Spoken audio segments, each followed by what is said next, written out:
오늘 살펴볼 웹기술은 인틀 API입니다.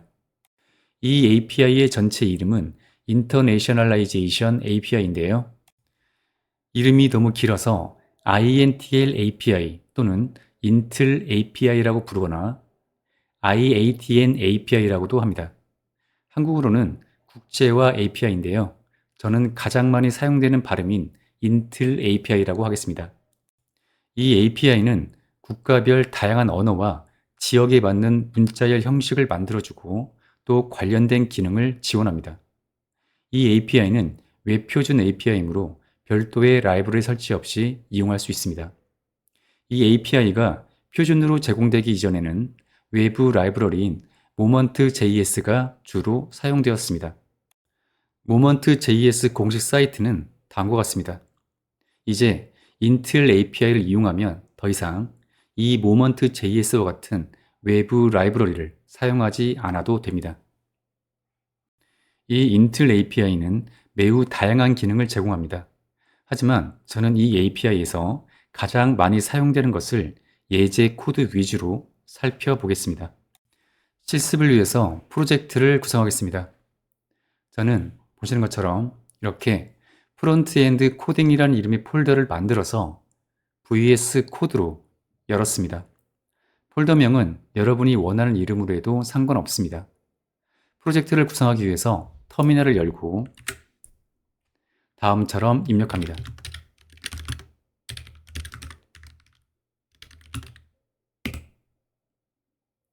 프로젝트의 이름은 기본값을 사용하고요.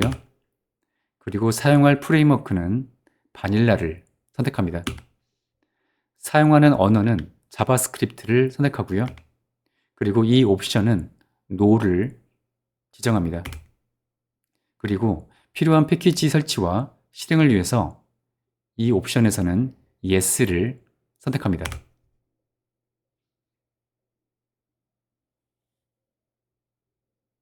그리고 이 링크를 컨트롤 키와 함께 클릭해서 웹 브라우저에서 실행합니다. 실습에 대한 실행 결과는 모두 개발자 도구의 이 콘솔에서 확인하겠습니다. main.js 파일 열고 코드를 모두 삭제합니다. 가장 먼저 살펴볼 내용은 숫자에 대한 내용입니다. 이런 숫자가 있다고 하겠습니다. 이 숫자에 세 번째 자리마다, 즉 1000 단위마다 구분자를 넣어주기 위해서 다음처럼 코드를 작성할 수 있습니다.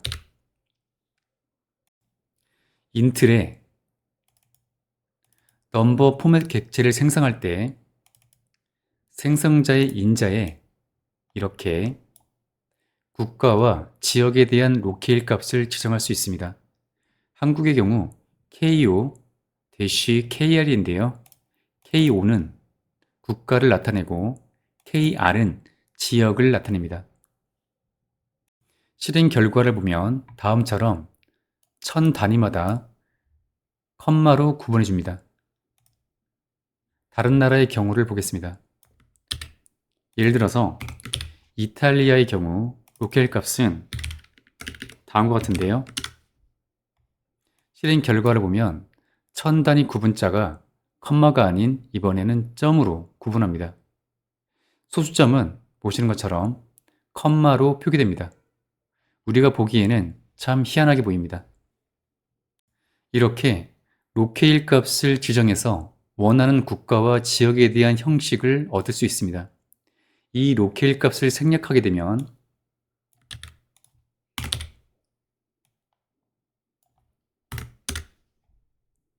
이런 결과를 볼 수 있는데요. 이유는 제 컴퓨터의 운영 체제에 기본 로케일 값을 얻어와서 자동으로 지정해 주기 때문입니다. 다음은 소수점 자릿수에 대한 지정입니다. 이 값을 소수점 한 자리만 표기하고 싶다면 다음처럼 하면 됩니다.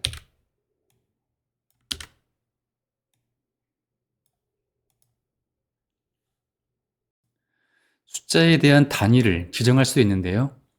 이 숫자에 대해서 메터 단위를 지정하고 싶다면 다음처럼 하면 됩니다.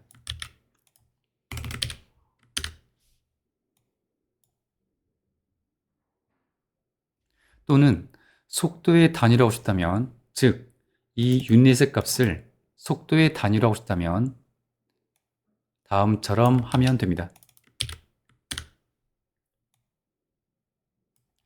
온도의 단위를 원한다면 다음처럼 하면 됩니다.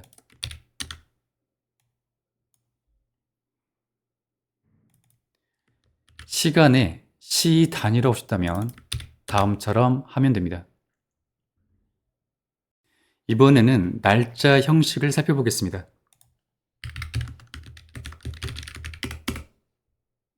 현재 날짜를 얻어옵니다.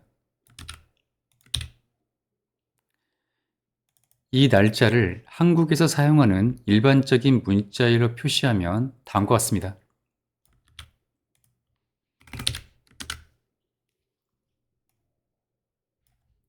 미국의 경우는 다음과 같습니다.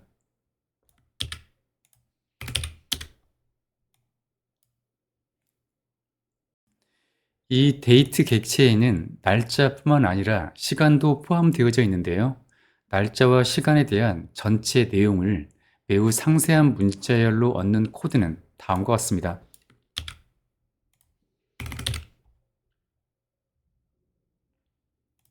이 값을 출력해보면 이러한 결과를 얻을 수 있습니다. 즉, 날짜와 시간에 대한 스타일을 모두 풀로 지정해서 이렇게 매우 상세히 표현되도록 했습니다. 이 스타일 값에 지정할 수 있는 값은 다음과 같은데요. 이 값을 short로 지정해 보면 결과는 다음과 같습니다.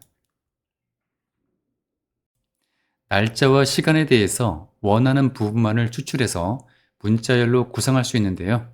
저는 월과 요일만을 꼽아내 보겠습니다. 해당 코드는 다음과 같습니다. 즉, 월과 요일만을 이렇게 지정하고 있는데요. 실행 결과는 다음과 같습니다. 여기서 이 3월을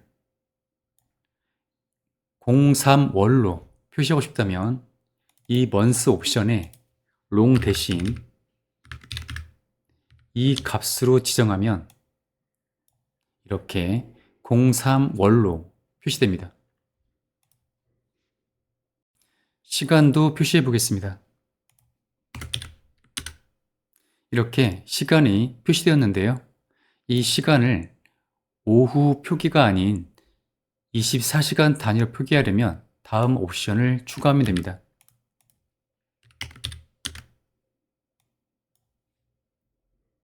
이번에는 인틀 API를 이용한 문자열 정렬입니다. 정렬할 문자열에 대한 배열입니다.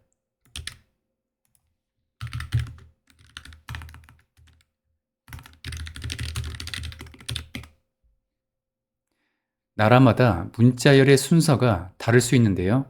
인틀 API를 이용하면 이러한 순서를 정확히 확인할 수 있습니다. 한국에서의 정렬 방식입니다. 이렇게 정렬이 되고요. 그리고 다음은 미국의 정렬 방식입니다. 결과는 다음과 같습니다. 한국은 한국어가 먼저 앞으로 나오고 미국은 영어가 한국보다 먼저 나옵니다. 다른 유용한 상황을 살펴보겠습니다.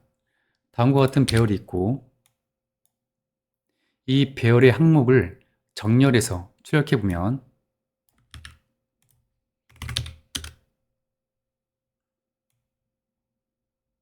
보시는 것처럼 단순한 문자열 순서대로 정렬되고 있는데요. 하지만 제가 원하는 것은 이 아이템 12가 이 아이템 100보다 더 앞에 정렬되어야 한다는 것입니다. 즉, 아이템 뒤에 붙은 이 숫자 값들이 정렬의 기준으로 반영되어야 한다는 것인데요. 이에 대한 코드는 다음과 같습니다.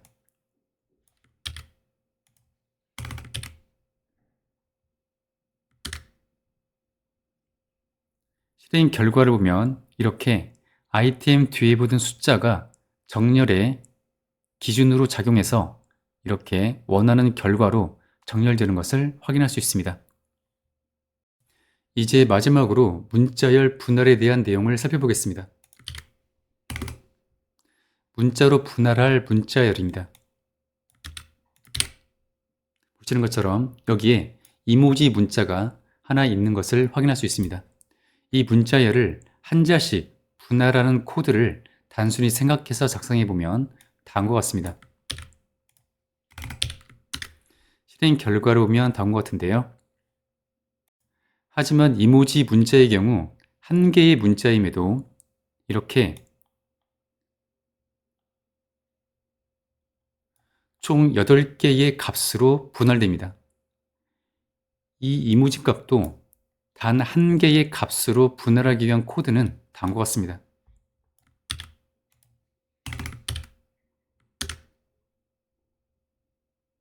실행 결과는 다음과 같습니다. 이제 문자 단위가 아닌 단어 단위 또는 문장 단위로 분할하는 코드를 살펴보겠습니다. 먼저 단어 단위로 분할할 문자열입니다.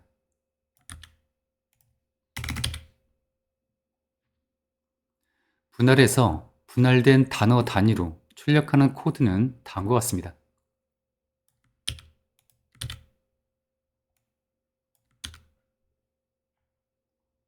이렇게 단어 단위로 올바르게 분할돼서 출력되고 있습니다. 문장 단위로 분할하는 경우입니다. 분할 대상이 되는 문자열입니다.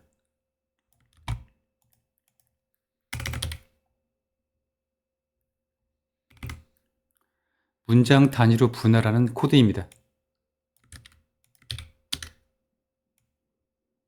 실행 결과를 보면 이렇게 문장 단위로 정확하게 분할되는 것을 확인할 수 있습니다.